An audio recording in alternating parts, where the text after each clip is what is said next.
Boa noite, meus irmãos. Boa noite, minhas irmãs. Estão todos me ouvindo bem? Nós estamos aqui na Sociedade de Estudos Espíritas Francisco de Assis. Hoje, dia 28 de abril de 2025. E nesse momento, né, nós estamos iniciando o nosso painel espírita Joana de Ângeles.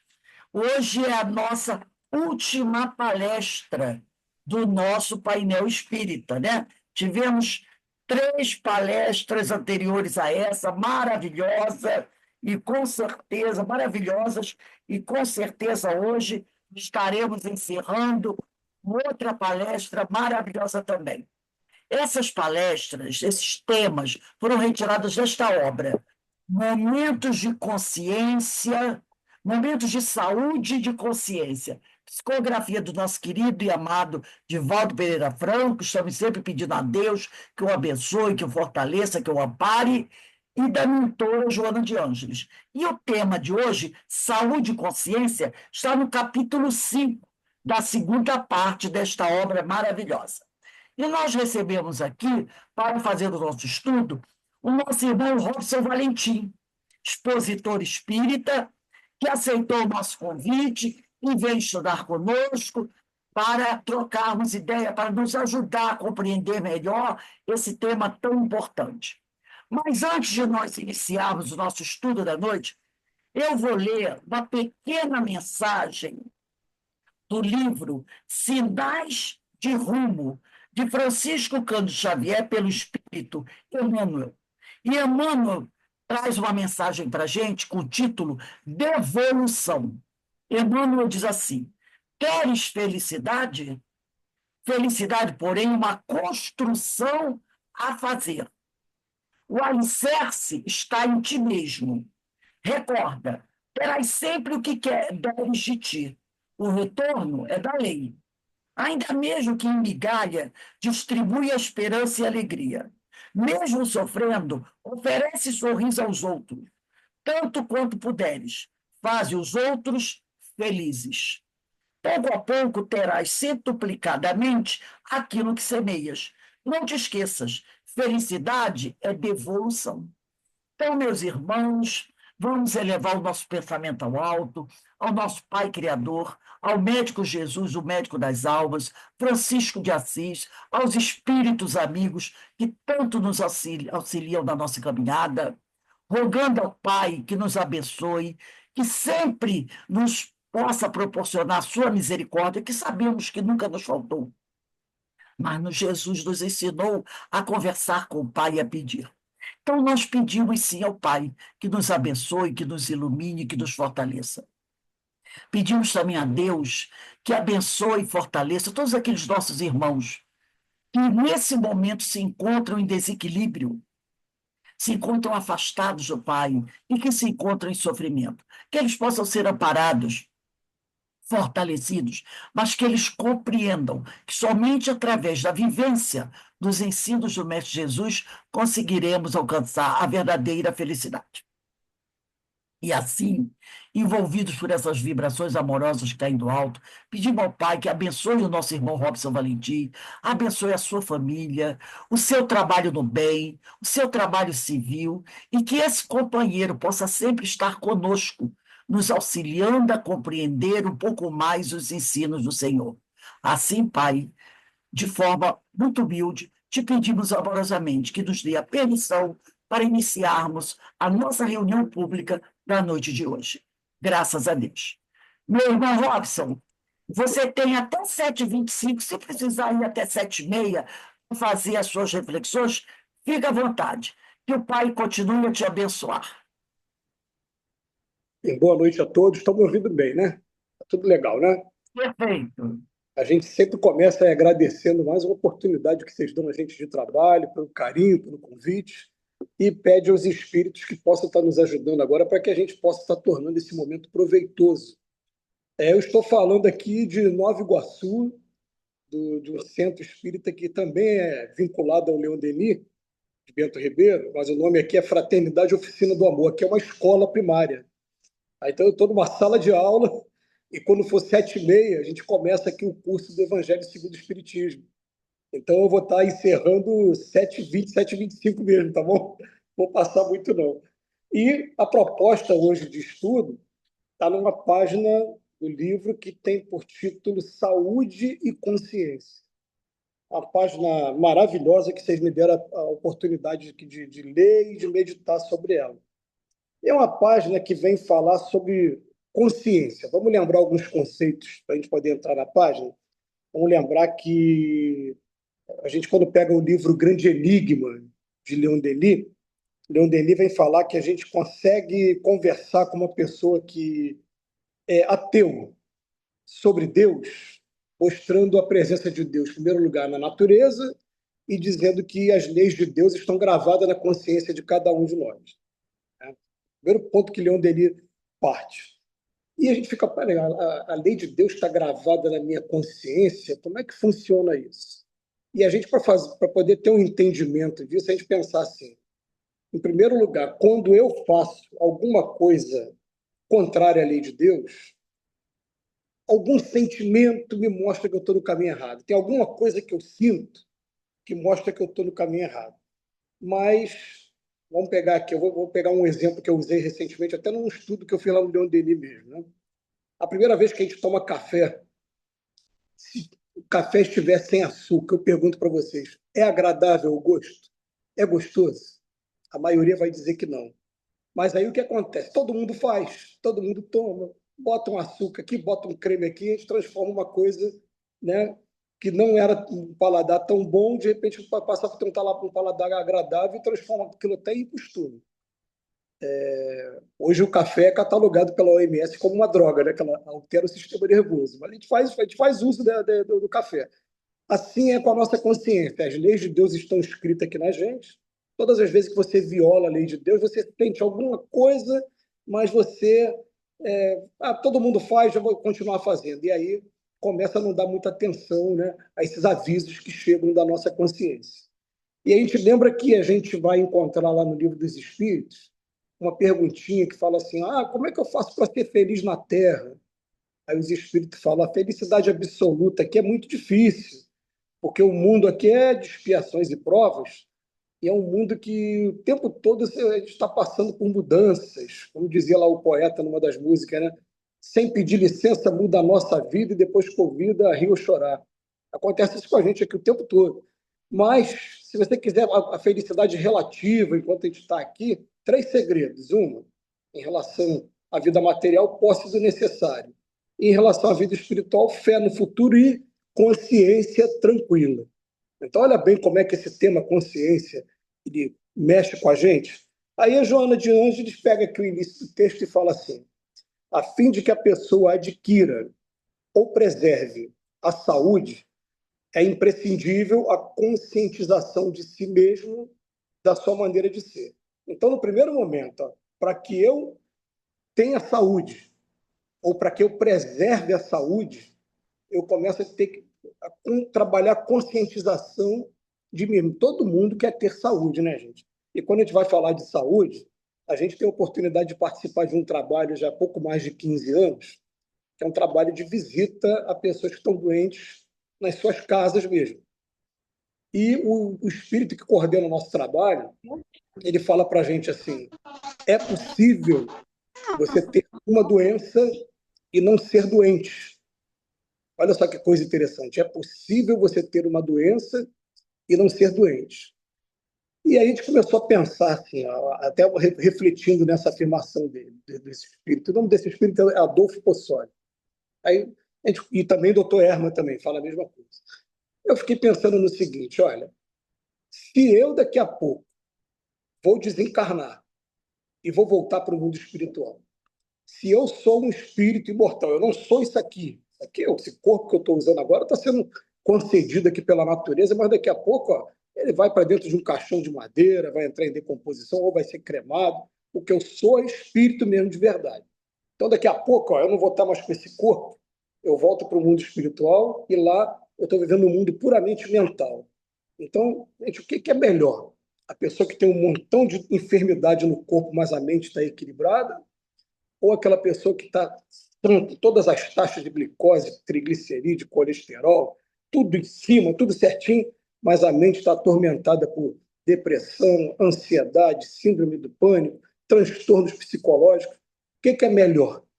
E é claro que vocês aí, né, em casa aí refletindo nisso, falam, a primeira opção é bem melhor. É eu estar com a minha consciência tranquila e eu estar, né, equilibrado. Ele vem falar para a gente adquirir saúde ou preservar a saúde, eu tenho que me conscientizar de mim mesmo. Ah, mas espera aí, então significa que aqui na Terra a gente não tem saúde ainda? E vamos chegar à conclusão de que, quando Jesus afirma lá no Evangelho, né, que aquele que tiver isento de pecado que atire a primeira pedra, se a gente estiver aqui na Terra nesse momento, pode ser até que tem espíritos por aqui que estão em processo de, vamos colocar aqui, de missão. Eles estão em missão, tudo bem, mas a maioria de nós não. A maioria de nós, a gente está aqui com provas, com expiações para viver, né? Tudo. Então, o que acontece? Jesus falou que não veio para os que estão sãos, ele veio para os que estão doentes. Então, a reforma é trabalho de cada um de nós. Mas é imprescindível que eu tenha conscientização de mim mesmo.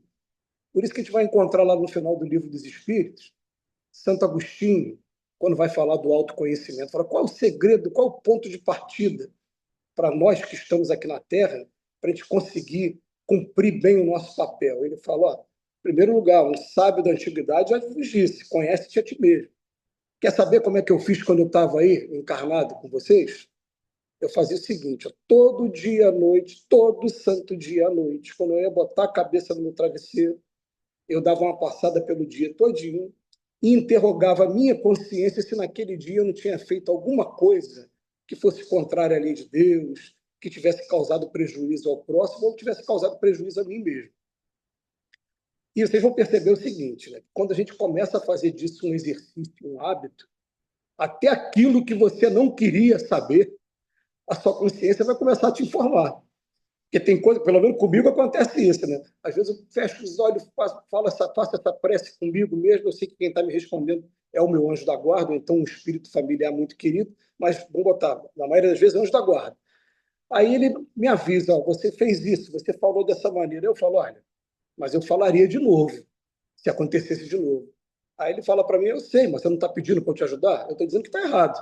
Se você quiser dar um voto de confiança para a gente, você está errado. Está errado o que você está fazendo. Aí, então tá bom, como é que eu faço para consertar isso? Gente, às vezes a gente conserta com um pedido de desculpa, uma coisa tão simples, né? Mas a gente não faz, né, isso, a maioria das vezes. Ainda tem muito orgulho, muita vaidade, muito egoísmo ainda em todo mundo aqui na Terra, todos nós aqui na Terra. Por isso que nós estamos em tratamento. Então, quando ele fala que a Joana de Ângeles, que é imprescindível a conscientização de si mesmo, a conclusão que a gente chega até por conta da própria Joana de Ângeles, como é que eu faço para ter consciência de mim mesmo? Eu tenho que ter uma base de comparação. E o Evangelho de Jesus é o código moral mais completo que a gente tem aqui na Terra, na história da humanidade. Então, o que eu vou fazer? Eu vou criar um costume de, com muita frequência, se for possível, todo santo dia, a gente vai estar lendo o Evangelho e fazendo essa reflexão de onde eu estou desafinado ainda com o Evangelho. Porque, gente, a gente vai chegar à conclusão do seguinte, né?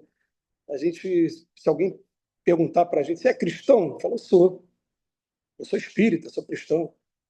Aí você pega o evangelho e fala lá, nem todos os que dizem Senhor, Senhor entrarão no reino dos céus, só aqueles que praticam a minha lei. Dá um puxão de orelha na gente, né? Porque, ó, o que é praticar a lei? É amar os inimigos, perdoar, não 7 vezes, mas 70 vezes 7. Bateu numa face da outra, pediu a capa da túnica, pediu para caminhar 1000 passos, caminha 2000. É dar a César o que é de César. E quando a gente ouve isso, a gente se sente tão pequenininho, porque fatalmente a gente vai encontrar na gente alguma coisa que ainda está muito desafinada, mas eu, pelo menos agora, é imprescindível. Eu estou começando a fazer um trabalho de me descobrir. E quando eu me descubro e começo a compreender a doutrina espírita, aí eu chego à conclusão de, eu sei por que eu ainda estou no mundo de expiações e provas, preciso estar por aqui, porque se eu fosse para o mundo mais evoluído, eu ia levar problema para lá. Então, eu estou aqui ainda para controlar os meus instintos, para trabalhar minhas virtudes, para diminuir esses vícios que tem. Tem uma pergunta lá na Lei de Progresso, no Livro dos Espíritos, que fala assim, né? A gente já pode se considerar civilização? Ele fala assim, mas só porque vocês se alimentam melhor do que os antepassados e se vestem melhor, vocês já se acham civilização? Mas olha só, enquanto vocês não praticarem a lei de justiça, amor e caridade em toda a sua plenitude, enquanto vocês não banirem da sociedade que vocês estão inseridos os vícios e a desonra, vocês podem se chamar apenas povos esclarecidos. Civilização ainda não. Dói na gente, né? Em mim dói quando eu ouço isso. Porque eu fico vendo assim, caramba, e em mim eu estou contribuindo para isso? Estou, eu olho para mim, eu ainda enxergo uma agressividade, uma tendência viciosa, uma falta de perdão. Então, eu preciso, no primeiro momento, esse primeiro parágrafo aqui da Joana de Ângelo, a fim de que a pessoa adquira ou preserve a saúde, eu tenho que me conscientizar de mim mesmo, eu tenho que me conhecer primeiro para ter um ponto de partida. Depois que eu tive esse ponto de partida, aí sim, aí agora eu vou começar a trabalhar aos poucos, vou fazer da minha vida um laboratório, a gente vai procurar entender até dentro da psicologia da Joana de Ângeles, que ela traz em outros livros, né, no Homem Integral, principalmente a sequência de livros dela. O segundo parágrafo ela fala assim, normalmente, por hábito vicioso, o café era amargo, mas eu continuei tomando. E acabei achando gostoso o amargo. Né? Por hábito vicioso, prefere e aceita os estados negativos e alterados do comportamento com as quais a consciência anseia, abrindo espaço para as doenças.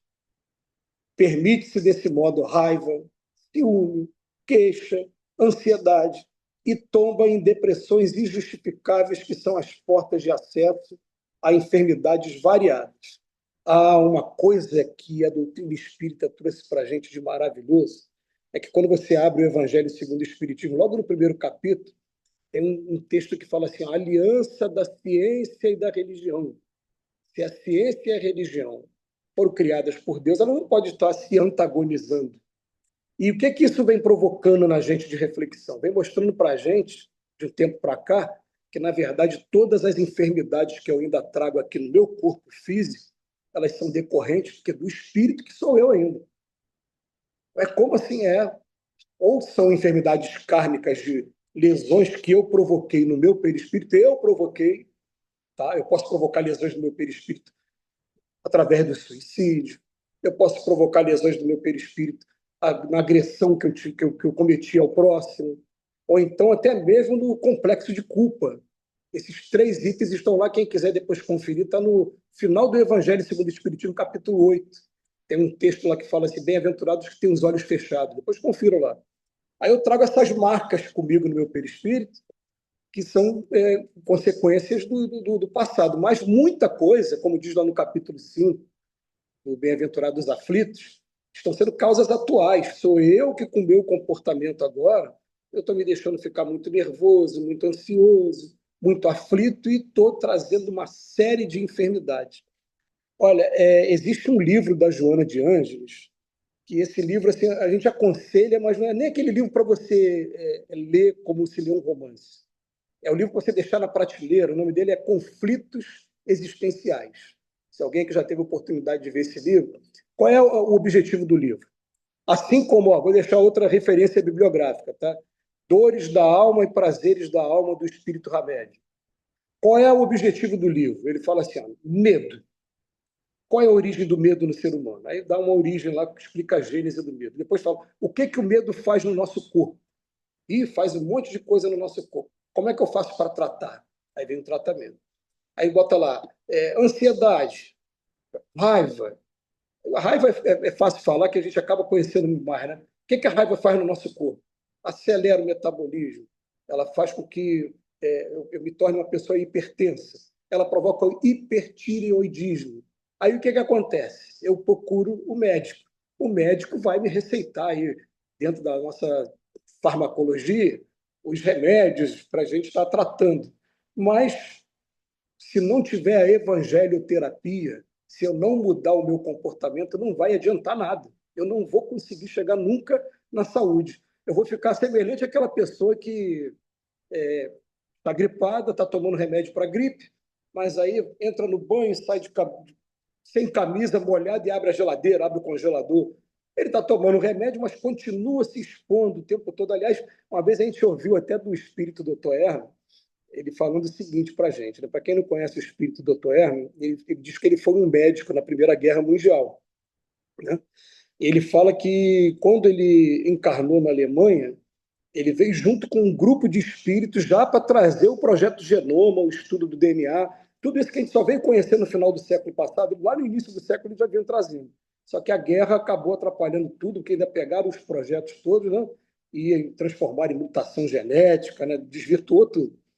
Mas ele vinha falando para a gente o seguinte, doutor Hermes, sabe por quê? Porque você estudando o DNA, as pessoas estão procurando descobrir qual é a doença que você vai ter no futuro e quer tratar desde agora. Mas se tratar a doença e não tratar o espírito com o evangelho, não vai adiantar nada, porque você vai trazer todas as consequências de novo, porque Jesus falava para a gente o tempo todo assim, ó, vai, não peques mais para que nada de pior não te aconteça. Eu assisti no programa Pinga Fogo, de Chico Xavier, tem um momento que o Chico Xavier fala assim, né? Jesus não prometeu cura. Jesus falava assim: venha a mim, vós que estáis aflitos, que eu vos aliviarei. Na verdade, ele está alívio, na verdade, porque a cura é pessoal. Tanto que ele fala: ó, eu estou te aliviando, mas vai e não peques demais, que se você continuar pecando, vai atrair tudo de novo para você. Então, essa que é a importância, do primeiro lugar, da gente estar tendo a preocupação de, ó, eu vou fazer a leitura do Evangelho com frequência para poder estar sempre atualizando esses conceitos. O Evangelho segundo o Espiritismo, então, gente, a gente é parcial para falar aqui, porque o Evangelho segundo o Espiritismo ele tem a preocupação com o lado moral apenas, o ensino moral. Então, quando eu vou falar sobre o Evangelho, eu falo para as pessoas: olha, aqui a gente não está preocupado em ensinar para você que Jesus nasceu em Belém, mas morava em Nazaré, que ele, até os 12 anos, conta a história, né, que ele, a gente não está preocupado com isso. A gente quer saber o que isso vai ter impacto na tua vida. Você vai aprender a ser um ser humano melhor a partir dessa leitura, ou vai só intelectualmente estar trazendo, né, conceitos e discutindo coisas novas? Não. Se eu não vier para a casa espírita e não tiver mudança, a frase de Leopoldo Machado e de Chico Xavier, né? O espírita que ainda não compreendeu a importância da reforma íntima não entendeu nada de doutrina espírita. Tem que ser um projeto para a gente mesmo. Então, ó, os dois primeiros parágrafos, o Joana de Ângelo fala que a gente, para adquirir ou preservar a saúde, eu tenho que me conhecer, mas que normalmente, por hábito vicioso, eu acabo preferindo esses estados negativos, raiva, ciúme, queixa, ansiedade. E, gente, é uma coisa assim, eu falo por mim agora, tá? Por mim. Eu faço a leitura do Evangelho todo dia, eu consegui adquirir essa disciplina. Eu faço um vídeo de 10 minutos com o Emmanuel, todo dia eu leio a página do Emmanuel, uma lição do Emmanuel, e comento no YouTube. E mesmo assim, o homem velho que tem aqui ainda faz um monte de bobagem. E eu fico me compadecendo da pessoa que nem iniciou ainda esse processo. Ela ainda não tem o costume de fazer pelo menos oração quando acorda nem quando dorme, ela não tem ainda o costume de fazer uma leitura edificante e nem tem essa preocupação de fazer da sua vida um laboratório. É laboratório mesmo, porque quando ele vem falando aqui para a gente, né, eu fico vendo, quando eu conheci a doutrina do espírito, eu comecei a colocar no papel, nas agendas que a gente tem do Leon Denis, né, que o Leon Denis ele dá agenda para a gente todo ano, a gente compra as agendas, e tem lá toda a programação doutrinária. Aí eu comecei a colocar nas agendas o seguinte, né, qual é o lugar que eu estava frequentando no dia, e se eu me aborreci no dia ou não me aborreci. Aí, com o tempo, eu comecei a ouvir, eu me aborreci nesse dia que eu não me aborreci, não, nesse aqui também. O que me fez aborrecer? Aí comecei a enumerar as coisas que estavam me aborrecendo. Eu cheguei fatalmente à conclusão de que muda-se o personagem, muda o lugar, mas, na verdade, o problema é o mesmo. Então, o problema está aqui em mim, não está no outro. Porque eu não consigo imaginar Jesus se aborrecendo. Eu não consigo imaginar Jesus sendo agressivo com ninguém. Jesus era enérgico. E o grande desafio nosso aqui nessa vida é a gente aprender a ser enérgico sem ser agressivo. Que é uma coisa legal, né? Que a palavra seja sim, não, não. Tá. Mas vamos continuar a página da Joana de Ângeles para não atropelar aqui os assuntos. Tá? Aí ela fala assim no terceiro parágrafo: justificando sempre os pensamentos perturbadores e as ações perniciosas, ou seja, arrumando desculpas o tempo todo, recusa-se a renovação da paisagem mental com a consequente mudança de atitudes, mas se predispondo ao equilíbrio. Por quê? Renovação de paisagem mental dá trabalho. Já estou acostumado a ser desse jeito mesmo, né? Para que ter esse trabalho todo? Então, eu prefiro continuar do jeito que eu estou. E aí tem aquelas frases que o pessoal sempre usa, né? Pau que nasce curto nunca se endireita. Aliás, a gente está vendo agora recentemente, vou até contar para vocês aí de primeira mão essa informação, né? Hoje a gente está vendo muita gente procurando endocrinologista com a intenção de fazer uma dieta, de perder peso, porque a nossa população está obesa. O pessoal acredita isso aos fast foods, a alimentação toda equivocada, que a gente pega a foto da década de 40 e de 50 do século passado, raramente você vê uma pessoa obesa. Eles se alimentavam mais de frutas, de vegetais. A gente está o tempo todo comendo hambúrguer, comendo pizza, e está todo mundo, né, ficando cheio. Aí o que acontece? Os espíritos dizendo: vocês estão vendo como é que é difícil perder peso, como é que é difícil parar de comer carboidrato, como é que é difícil. As pessoas querem chegar no médico, falam: eu quero um remédio que você me dê para eu emagrecer, mas ao mesmo tempo eu não quero mudar o meu comportamento, meus hábitos, não. O que acontece? Um monte de gente fazendo bariátrica, engordando tudo de novo, agora trazendo mais problemas. Um monte de gente tomando remédios aí que são ansiolíticos e que estão atrapalhando o sistema nervoso e não estão conseguindo o objetivo. Por quê? Porque a intenção é a gente se recusa à renovação da paisagem mental com a consequente mudança de atitudes. Aí o Joana de Ângelo vem enumerar algumas coisas. Você quer ver que é um sinal de alarme? Os sinais de alarme em torno da situação surgem quando eu quero pedir desculpa por uma reação infeliz e não consigo. A nossa vaidade não deixa, o orgulho não deixa. Gente, é tão legal você aprender a pedir desculpa. Aliás, antes até de ler isso aqui, né, a gente fez um estudo recentemente falando por que as pessoas têm dificuldade em falar eu te amo. Eu falo eu te amo com meus amigos. Eu falo eu te amo lá em casa, né, com as minhas filhas, né, todo santo dia, na hora de dormir. Elas falam: pai, eu te amo, benção. A gente adquiriu esse costume. Às vezes ele até cobra, assim, fala: olha, não adianta só falar eu te amo, não, né? Eu quero demonstração também. Brincando, né? Mas a gente tem dificuldade. Por quê? Por que a gente tem dificuldade de pedir desculpa? Outra, recomeçar uma tarefa que a ira interrompeu e sente dificuldade. Eu fiquei com raiva porque estava dando errado, né? Tem problemas que a gente quer resolver no dia, não adianta. Calma, dá tempo ao tempo, relaxa, você vai dormir, vai descansar. No dia seguinte, a solução que está sendo difícil você vê agora, você vai ver no dia seguinte. Aí depois ele fala: abraçar alguém inamistoso e ver-se impedido. Eu tenho dificuldade de abraçar alguém porque eu acho que a pessoa é agressiva. Discutir o assunto desagradável e acaba ficando num silêncio constrangedor. Iniciar uma conversação e sente-se incapaz ou desinteressado. A Joana de Ângeles vem enumerar situações que, olha só, eu prefiro continuar na minha pensamento perturbador, né, no meu pensamento perturbador e ações perniciosas, e não quero renovar a minha paisagem mental. Olha, a gente lendo essa página aqui da Joana de Ângeles isolado, como a gente está fazendo hoje, a gente vai ter uma impressão. Mas quando você começa a ler a obra da Joana de Ângeles assim, em conjunto, tem um momento que ela fala para a gente assim: olha, eu poderia usar o exemplo aqui de cigarro, de bebida alcoólica, mas não vou usar, não. Vou usar o da gula, tá? Porque a gula pega mais o espírito do que o cigarro e o álcool, né? A gente vai falar do cigarro e álcool, você se coloca na terceira pessoa. Vamos falar da gente aqui mesmo, né? O que acontece com relação à gula? Eu quero ter uma reeducação alimentar. Então, o que eu vou fazer? No primeiro momento, eu não posso mais comer a pizza de maneira indiscriminada. Eu não vou deixar de comer a pizza, mas eu vou comer agora uma vez na semana, não vou comer todo dia. Não vou comer aquilo que tem gordura, que vai acabar, né, me tornando obeso, ou então aquilo que vai mexer com o meu colesterol, vai me transformar em diabético. Tá. Mas aí só o fato de você botar na cabeça assim: ó, eu tenho que parar de comer doce, eu tenho que parar de comer doce. Cada vez que você pensa no doce, você está salivando. Aquilo está te trazendo um incômodo, uma perturbação. Então, o que a Joana de Ângeli vem falar para a gente? Quando a gente começa a buscar algum trabalho na caridade, a gente começa a descobrir energias diferentes. Então, olha só, eu estou com vontade de comer um doce agora, mas eu vou na casa espírita e descubro que a casa espírita tem um trabalho, por exemplo, de entregar comida na rua. Ou então um trabalho de fazer a cesta básica, né, para entregar para as pessoas. Aí eu começo a trabalhar nisso. Vou para lá, aí os espíritos falam assim: aquela horinha que você estava trabalhando, você deixou de comer o doce, deixou de fumar, deixou de beber, para poder estar fazendo uma coisa para o próximo. Só que aquela pessoa que está sendo beneficiada pela cesta básica, pela quentinha na rua, ela tem anjo da guarda, ela tem espírito protetor também, ela tem espírito familiar. Aí disseram para a gente que no nosso trabalho que a gente fazia no Centro Espírita Leopoldo Machado, que faz até hoje, eu não participo mais do trabalho que eu tive que me dedicar aos cursos, né? Mas eles fazem até hoje. Toda segunda-feira eles vão para lá, 3 horas da tarde, reúne um monte de senhora, faz a comida, depois bota na quentinha, cento e poucas quentinhas, quase 200, e vão para a rua entregar.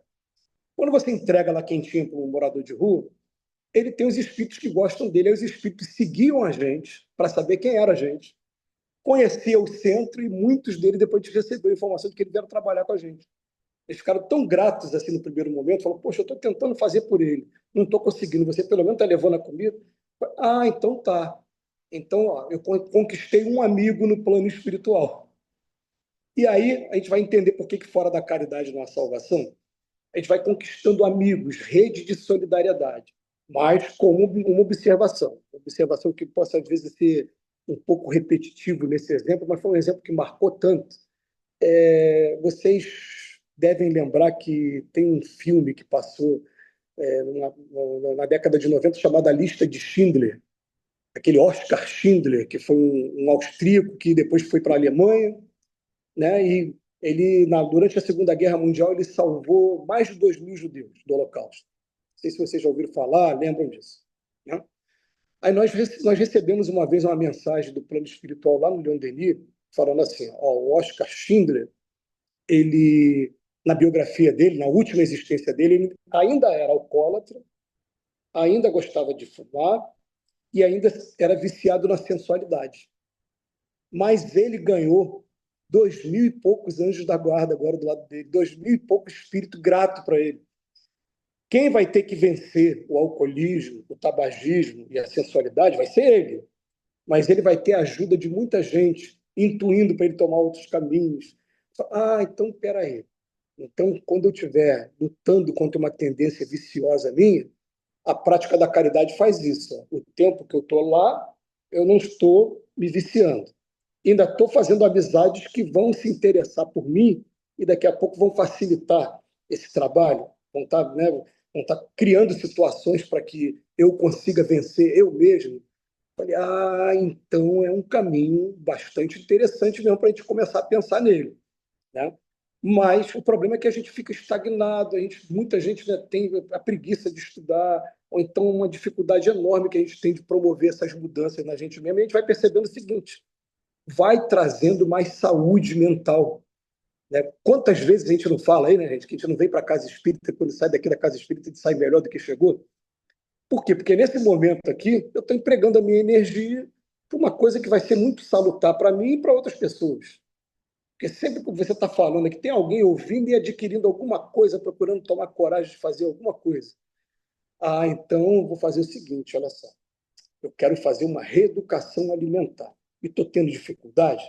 Toda vez que eu tiver a fome ali, a vontade de beliscar, eu não sei como é que é com vocês, mas comigo é assim. Estou falando um pouquinho de mim também. Porque comigo é assim. A minha esposa vai lá e faz aquele pudim de leite, fica lá na geladeira. Aí eu terminei de jantar agora. Eu pergunto para o meu corpo, está saciado? Tô, mas tem um pudim de leite ali. Se eu não comer o pudim de leite agora, daqui a pouco ele vai ficar duro, ele vai ficar, né, não vai ficar com o mesmo gosto, né, do que é uma coisa fresquinha. Mas eu pergunto para o meu corpo, você já está saciado, você vai mandar mais caloria para dentro. E a gente fica naquele conflito e você acaba cedendo, porque é o que ela está falando aqui desde o início. Eu, normalmente, por hábito vicioso, eu prefiro e aceito os estados negativos, tal, né? Enfim. Aí vou lá e faço aquilo. Só que os vícios que eu estou trazendo para cá, para a mente, quando eu desencarnar, eu levo comigo. Se eu estou comendo mais com o olho do que com o estômago, quando eu chegar lá do outro lado, eu vou ter vontade de comer também. E é por isso que vocês vão pegar o livro Missionários da Luz, do André Luiz, e vão ver espíritos que estão lá do outro lado querendo se alimentar, e não tem como se alimentar, estão se alimentando até do cheiro dos alimentos. Vocês já tiveram a oportunidade de ver isso, né? Mas, enfim, aí a Joana de Ângeles continua. Esses sintomas e outros mais caracterizam estados predisponentes às doenças, A aceitação dessas circunstâncias significa preferência de infelicidade do que de harmonia. E não é mais o que nós espíritas queremos. Se a gente está aqui no mundo de expiações e provas, é porque a gente tem coisa para resolver. O mundo de expiações e provas, um dia a gente vai entender como uma coisa maravilhosa. Por quê? Esse mundo aqui, ele tem um jargão. O pessoal fala no mundo espírita assim, ó, existe muita injustiça no mundo, mas não existe injustiçado. Tudo que você está vivendo na medida exata do que você precisa. São palcos que existem aqui nesse mundo, palcos mesmo, tá? Vamos botar teatro. Aliás, tem uma música da década de 80 que falava assim: luz, quero luz, eu sei que além das cortinas são palcos azuis, infinitas cortinas com palcos atrás. Olha que coisa maravilhosa, que ideia da reencarnação maravilhosa que o poeta teve, né? Por quê? O que você está dizendo com isso? Nessa encarnação eu estou sendo um mau patrão. Na próxima encarnação eu vou nascer numa condição de subalternidade com um patrão que vai me tratar mal. Mas peraí, existe isso? Aquele espírito vai receber a missão de fazer o mal? Não, nenhum espírito recebe a missão de fazer o mal, não. Mas tenta imaginar assim, igual numa universidade, já que eu estou aqui numa escola, ser um bom patrão também é uma matéria que aquele espírito não teve ainda. Então você está ajudando a ele te ajudando ao mesmo tempo. Então, um colaborando com o outro. E aqui na Terra, todos nós estamos colaborando com os outros para o nosso aprendizado. Mas a gente fica chateado com aqueles que entram no nosso caminho e atrapalham nossos interesses mais imediatos, e começa a chamar ele de inimigo, e entra em desejo de vingança. E, na verdade, os espíritos que estão lá na frente, o que eles falam? Pega o livro Céu e Inferno, por exemplo, espíritos felizes. Todos eles ali, eu falo assim, muito obrigado, Senhor, pelas pessoas que o Senhor colocou no meu caminho como instrumento da minha paciência. Se não fosse por eles, eu não teria me desenvolvido. E eu não estou reclamando nem guardando mágoa de nenhum deles. Agora eu quero me colocar na condição até de ajudar eles, se for possível. Isso é entender a doutrina espírita, isso é entender o Evangelho de Jesus, isso é trazer saúde para dentro da gente. É o que a gente precisa entender aqui junto com a Joana de Ângeles. Então, a Joana de Ângeles continua aqui para a gente, ó, cultivando esses estados infelizes, né? Bloqueia-se a consciência, que se entorpece, volvendo a um estágio inferior. No caso, a sensação que ainda lhe predomina no processo evolutivo. Gente, a Joana de Ângeles, ela tem um trabalho voltado para a psicologia muito profundo. Eu vou pedir aqui ajuda para vocês. Lá no Evangelho segundo o Espiritismo, na Lei de Amor, tem um texto que fala assim: no início, o espírito é só instinto. A gente terminou de sair da vida animal, né? Aí depois, com o tempo, o instinto transforma em sensações. Numa terceira etapa, começa a vir os sentimentos. Ele fala que o sentimento mais nobre, o ponto final, é o amor. E a Joana de Ângeles está falando aqui, ó, você ainda está num estágio inferior, que é só a sensação, você não está conseguindo chegar nos sentimentos. É isso que ela está querendo dizer para a gente, tá? Aí continua o texto. Sendo a pessoa livre para preferir ser saudável ou enferma, cabe agora a consciência agir com liberdade profunda, isso é, a opção de ser feliz. Começa por te desfazeres dos padrões mentais antigos, negativos, que te condicionaram à aceitação dos comportamentos doentios. Eu vou falar para vocês um comportamento doentio que eu ainda trago comigo e que eu não tenho o menor constrangimento de falar, porque nós estamos em tratamento. Eu vou falar assim, igual o Paulo de Tarso, né? Estamos no bom combate. Mas eu sou uma pessoa que, se eu tiver perto de senhoras de idade, perto de crianças, né, eu não falo palavrão de jeito nenhum. Mas quando eu estou assim, no meio de homens, por exemplo, ontem eu estava no Maracanã vendo Flamengo e Corinthians. Ali o palavrão sai de uma maneira tão espontânea, a gente para estudar na doutrina espírita, que o palavrão é uma agressão. Vocês querem ver como é que é uma agressão? Tenta imaginar aquele quadro assim, você está acordando 6 horas da manhã, terminou de tomar café, quando você bota o pé na rua para ir para o trabalho, alguém passa falando palavrão. Aquele palavrão ele vai te agredir, ele vai trazer uma impressão penosa, né? Eu falei, poxa, eu tenho que começar a trabalhar isso. Como é que eu faço para trabalhar isso? Aí, eu sou casado com uma evangélica, né, que a minha esposa é protestante desde criancinha, e a minha esposa não fala palavrão de jeito nenhum. Quando ela fica com raiva, ela tem uns nomes, ela bodega, ela fala bodega. o palavrão dela. Eu ficava, bodega, o que é bodega? Com O seria um lugar que vende vinho, né? Bodega é uma palavra que ela inventou e ela fala. Mas às vezes o bodega dela sai com uma carga tão negativa daquela dor de cabeça, né? Mas enfim, mas ela não fala palavrão. Eu falei, gente, então peraí, eu tenho que tentar substituir aos poucos.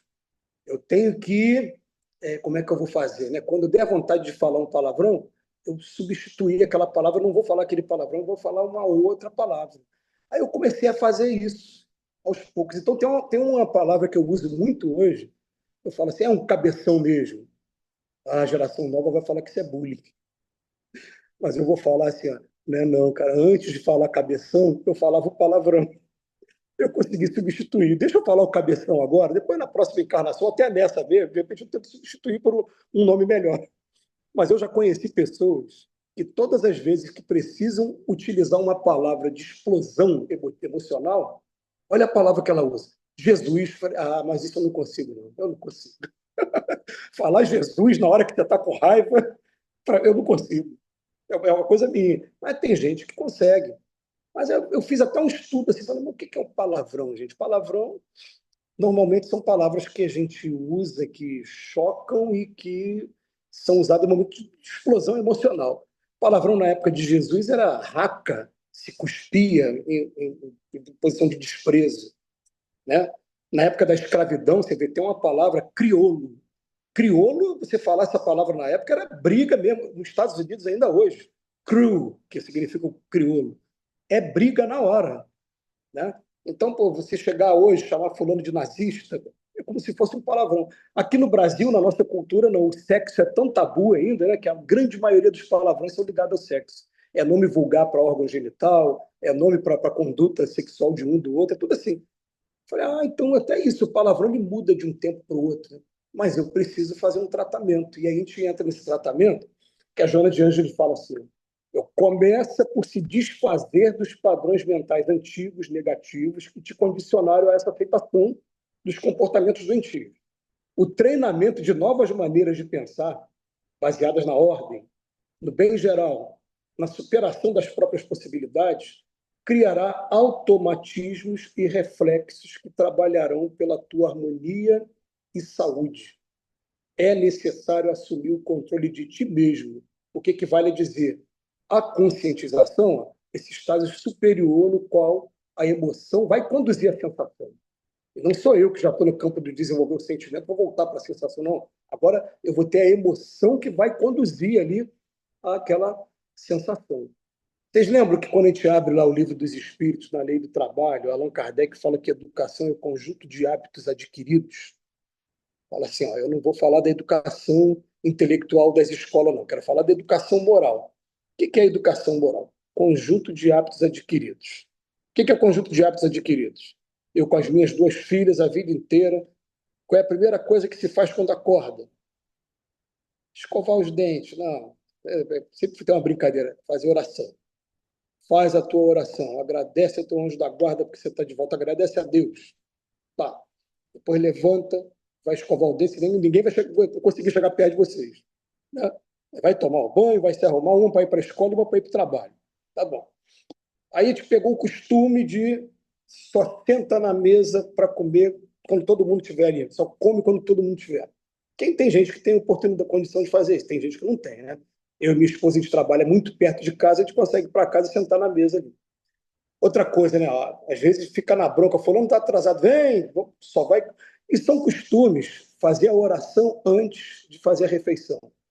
São costumes que, gente, eu tenho certeza absoluta que o dia que a gente desencarnar, elas vão carregar isso. Lembra que o papai fazia aqui oração? A mãe faz uma coisa também dentro da religião dela, né? Todo dia de noite ela lê um versículo lá do Velho Testamento ou do Novo Testamento, fazem uma reflexão, tem que fazer uma oração, mas a oração deles é todo mundo ora. Vai, começa com você. Quando eu me junto a eles, são 4 orações. Né? Isso é conjunto de hábitos adquiridos. Agora, a gente vai ter que fazer uma vez, 2, 3, aí daqui a pouco aquilo começa a ficar uma coisa normal, igual esses atos reflexos que a gente já tem, né? E, gente, a gente aqui naturalmente já aprendeu a usar a pasta de dente e o desodorante, porque teve que ser ato reflexo, senão ninguém ia aguentar pegar perto da gente. Né? Então, Infinitas mensagens são dirigidas da mente ao corpo, produzindo hábitos que se arraigarão, aí sim, vai pegar raiz mesmo na gente, substituindo aqueles que se responsabilizam pela desordem e doença. E o teu cérebro, com seus extraordinários arquivos, está sempre armazenando dados com a capacidade de fixar 10 novos fatos por segundo. Pode parecer difícil sair de uma situação desgastante para uma outra agradável. E é realmente. Não é fácil. É trabalho, ele tem que ter abnegação. Por isso que Jesus colocou lá no Evangelho: muitos os chamados, poucos os escolhidos. A porta da perdição é larga, da salvação é desse tamanho. Então, Jesus não escondeu de ninguém. Não estou prometendo molezinha para ninguém. Mas estou dizendo para vocês, se vocês conseguirem, o que vocês vão encontrar aqui do outro lado, vai ser uma coisa muito interessante, muito legal. Vale a pena se esforçar. Agora vai depender de vocês. E cada um tem que fazer por si. Ninguém vai poder fazer por você, não. Do mesmo modo, a aquisição de valores e padrões de felicidade vai além de simples querer, deambulando pelos caminhos do conseguir. Aí a Joana de Ângeles vem usar um parágrafo aqui para dizer para a gente o seguinte: que a tecnologia ela deu o seu salto mais expressivo no tempo moderno quando 3 jovens cientistas americanos descobriram o transistor, miniaturizando peças e equipamentos que aceleraram o progresso da civilização. Aquele transistor, quem entende um pouquinho, a gente chama de fusível também, né? Aquele, que você bota ali, se vê uma descarga, queima ele ao invés de queimar o aparelho. Tá falando, então foi de não medir esforços para a aquisição da saúde mediante a consciência do dever para consigo mesmo, é o desafio a enfrentar e vencer através das pequenas peças do sacrifício, da perseverança e do trabalho. Então, é um trabalho que deve ser constante, é um trabalho que, enquanto a gente está aqui na Terra, a gente não terminou. É um trabalho que, até com certo humor, uma vez foi perguntado para o Chico Xavier no programa Pinga Fogo: Chico, como é que a gente faz para saber que a nossa missão, quando termina a nossa missão aqui na Terra? Aí o Chico responde assim: você está encarnado, turno? Então não acabou. É simples assim, né? Porque quando a gente terminar, a gente vai desencarnar. Muita gente vai ficar lamentando: morreu. Não, gente. Aí pega aquele capítulo 5 do Evangelho: se fosse um homem de bem, teria morrido. Mortes prematuras. O que é que vem dizendo para a gente nesse capítulo? Aqui é mundo de provas. Se eu concluir a minha prova, para que eu vou ficar aqui mais tempo? Eu perdi um amigo, o contato físico com ele. Amigo a gente não perde nunca, né? Durante a pandemia, ele desencarnou com o vírus. E eu fiquei pensando depois, quase 30 anos de amizade, né? Mas ele já tinha sido pai, já estava quase sendo avô, já estava aposentado, ele já tinha cumprido todo o papel dele. E os espíritos falaram assim: você não desconfia do que a gente tem de programa para ele? Então a gente trouxe ele de volta para cá. O problema é que muita gente não queria ter desencarnado daquele jeito, ou ficou muito impressionado com a coisa da pandemia, e ainda teve que chegar no plano espiritual e passar um tempo em terapias. Tem muito espírito ainda em terapia. Mas, na verdade, a hora que se conscientizar, a vida não termina nunca. A vida continua. Vai ajudar teu filho. Calma, vai continuar todo o processo. E vocês perceberam que até durante a pandemia, né, os espíritos que desencarnaram foram espíritos que já tinham cumprido o seu papel, já estavam. Como é que é o nome que dava mesmo? Né? Me fugiu. Comorbidades, acho que era isso que o nome que dava, né? Já tinha ou então já estavam idosos, já tinham cumprido o papel deles. E foram para lá: vou precisar de vocês aqui para renovar tudo. Né? Então a questão é a gente cumprir o nosso papel. Se a gente está aqui na Terra ainda encarnado, é porque tem problema para resolver. Se a gente conseguir fazer esse trabalho de todo santo dia, interrogar a nossa consciência, aonde eu estou desafinado com o Evangelho de Jesus, aonde eu estou tendo problema. Eu estou sem noção do tempo aqui, eu não estou sem controle nenhum, gente. Estou com medo de passar da hora. Você consegue só me dar uma noção de quanto tempo eu tenho indo? Para saber se eu começo a contar aqui ou se eu. Mas vou começar a contar para vocês. Pode escrever para mim, que eu já tenho esse controle. 3 minutinhos. Oi? Dependendo do seu horário, tem uns 2 ou 3 minutos. Tá. Eu vou contar para vocês o seguinte: eu botei na minha programação que eu achava que eu era agressivo demais, né? Aí eu comecei a enumerar onde eu sou agressivo. E eu vendo a minha agressividade maior se manifesta no trânsito. Aí eu comecei a colocar no papel o que me estressava no trânsito, né? Porque a gente está fazendo um trabalho de autoconhecimento. Aí botei trânsito, número um. Eram motoristas que às vezes estavam dirigindo carros são muito maiores, ônibus, caminhão, e que eles não tinham respeito. Você joga o carro na sua frente, aquela coisa toda, né? Você toma aquela fechada. Aí eu parei para ver, pô, quem é o motorista? Pô, quando eu era criança, existia a figura do trocador, hoje nem essa figura existe mais. O motorista ele trabalha 8, 10 horas de maneira, né? E aturando todos os abusos que tem no trânsito. Eu falei, eu não tenho direito de me aborrecer. E quem é o caminhoneiro? O caminhoneiro ele fica assim, a semana toda sem ver família, sem ver. Tá. Hoje está acontecendo uma coisa aqui no Rio de Janeiro, não sei se está acontecendo em Petrópolis com vocês, mas por conta dos engarrafamentos que a gente teve por conta das obras na Avenida Brasil, na linha vermelha, por aqui, linha amarela, muitas motos na rua. E as motos elas estão de uma maneira que você está aqui na sua faixa, quando você freia, eles passam pelo meio, eles passam por trás, eles passam pela frente, surge não sei de onde. E se você vai jogar o carro, ele já está lá de trás, buzinando, e às vezes passa te xingando. Eu falei, tá, respira. Quem é o motociclista? É o mais vulnerável. Se ele acontecer qualquer coisa com ele, ele pode cair, ele pode sofrer um acidente que pode fraturar. Pode... Eu tenho que ter o respeito. Eu também concordo que eles não podem fazer tudo que eles quiserem, né? Mas tem que ter um regramento. Tá bom, mais legal. Falei, então eu tenho que começar de mim, tem que ser de dentro para fora. Eu tenho que acabar com essa coisa de cólera, de agressividade dentro de mim. Gente, espero aí do fundo do coração que as nossas palavras tenham sido aí de utilidade. Eu só não li o último parágrafo. O último parágrafo fala assim, na questão 912 do Livro dos Espíritos, Kardec perguntou qual é o meio mais eficiente de combater esse predomínio da natureza corpórea? E a resposta, pratica a abnegação, porque com esse esforço desfrutar-se-á de consciência, saúde e paz. Muito obrigado aí, Joana de Ângeles, pela reflexão e pelos conselhos aí para a gente. Nós vamos vencer, né? Nós já começamos esse processo, né? Nós vamos continuar aqui na nossa luta, vamos vencer. Que Jesus nos abençoe hoje e sempre. Graças a Deus. Muito obrigado, meu irmão, pelo trabalho, pelas reflexões, pelo seu pensamento. Foi muito bom. E a gente vai renovando essas ideias, esses conceitos, essas orientações da nossa querida mentora Joana de Ângeles. Que o Senhor te abençoe, abençoe seu trabalho, que o Senhor abençoe todos nós. E que a gente possa sempre estar pensando nisso, né? Da necessidade da evangelização e da autoeducação. E Deus nos abençoe e nos ajude para que a gente não esmoreça, que a gente continue perseverando nesse trabalho que é necessário.